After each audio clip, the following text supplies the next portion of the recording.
Mr Shanks. Thank you, Mr Deputy Speaker. And it's a pleasure to follow a fellow Scot, the member from Stockton North. A decade ago, George Osborne, remember him, stood in this place to deliver the first Tory budget, and he spoke about a budget that recognises the hard work of the British people and sets out a plan for Britain to keep us moving from a low-wage, high-tax economy. A decade later and 14 years of Conservative government, where are we? Recession, whether the Chancellor calls it technical or otherwise. Taxes higher than at any point in the past 70 years. 20 years of lost pay growth, with the Resolution Foundation confirming average wage won't regain its 2008 level until 2026. And shamefully, the first Parliament since records began to see living standards fall. The most significant year-on-year decline in living standards since the 1950s. This is the reality of yesterday's budget, a record of economic incompetence and squandered opportunity.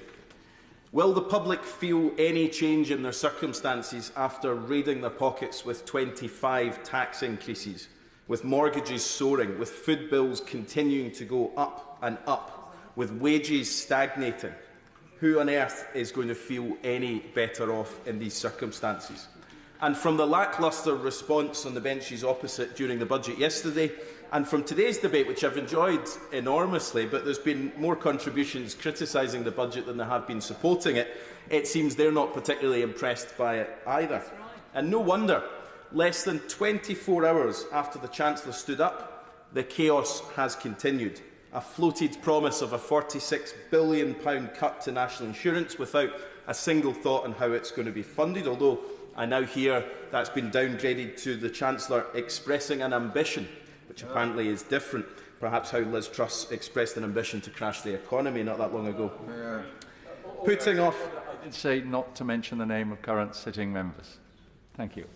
I forgot she was a sitting member, Mr Deputy Speaker, I apologise. Putting off any long-term spending plans until the next government to avoid facing up to the reality that public services are crumbling, and shamefully not putting aside a penny for the victims of the contaminated blood scandal or the victims of the post office scandal. And minutes after the Chancellor sat down, the spectacle of the Energy Minister refusing to say whether he will back his own government in the plan to expand the windfall tax on the oil and gas industry. I'm not sure if he's still on resignation watch or if his chat with the Chancellor's moved him back to a stronger position, but yesterday the Tories in the Scottish Parliament had a debate denouncing expanding the windfall tax, and the leader of the Scottish Conservatives has said he'll vote against it. The Chancellor this morning says it will present a little local difficulty. This is utter chaos, less than a day after the Chancellor delivered the budget. And in any other government, at any other time, they would be the laughingstock of the country. But so low have our expectations come in this government that it's not even getting the attention it should. We should welcome the government's conversion to Labour's economic plans, following where Labour has led on the non-dom tax loophole or expanding the windfall tax. Now, of course, it's only the SNP that are out on a limb, saying they don't support increasing a tax on $1 billion a week profits from oil and gas, while they happily put up taxes on those earning £29,000 a year. In SNP Scotland, teachers and plumbers and police officers and nurses pay more.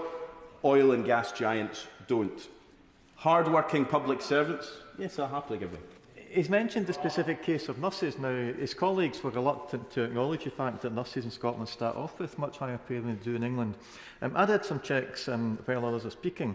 A newly qualified ward sister in Scotland, even allowing for, this is for 23-24 rates, even allowing for a slightly higher income tax on part of their earnings, is taking home £31,884 per year. Her equivalent in England, or his equivalent in England, is taking home £30,960. Why does he want nurses in Scotland to earn £900 less by moving to England? I know I'm in a different party from the Honourable Member, but I'm in the same country as the Honourable Member, so for me it concerns me how nurses in Scotland are treated, and they're paying more tax than their colleagues in England. That's the reality of the SNP's budget.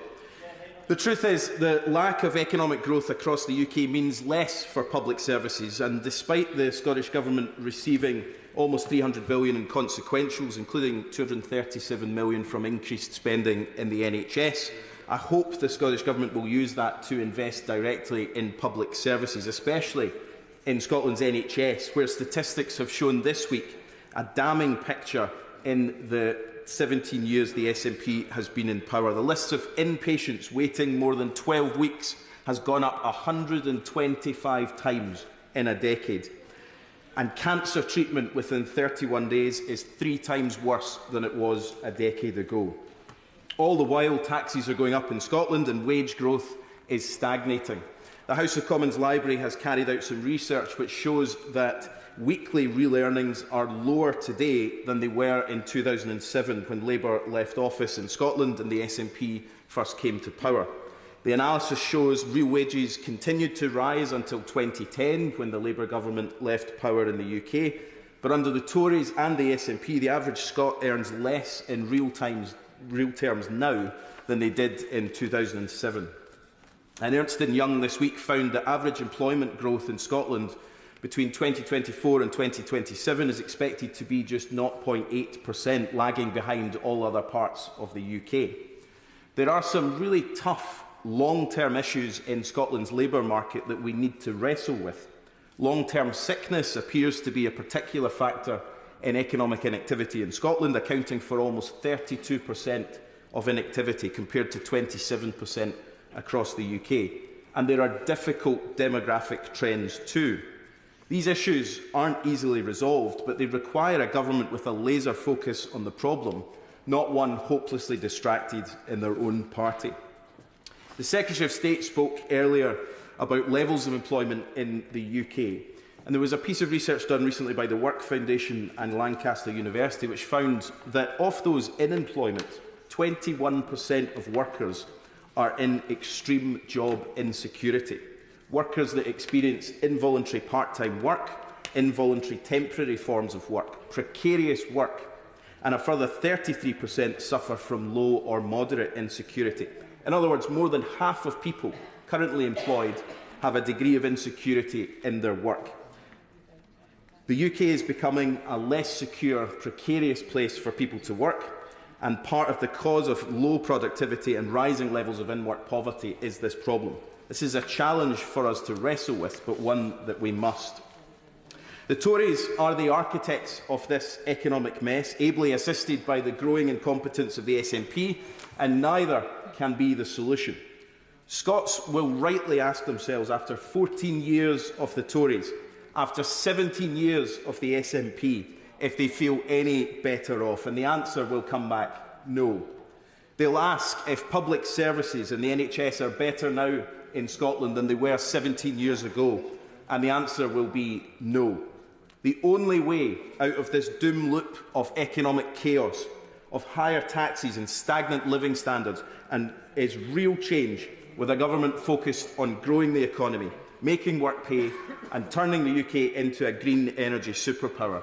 That's the change that Scotland needs, that's the change the UK needs, that's the change that Labour will deliver. So we need a general election so that we can get on and do it.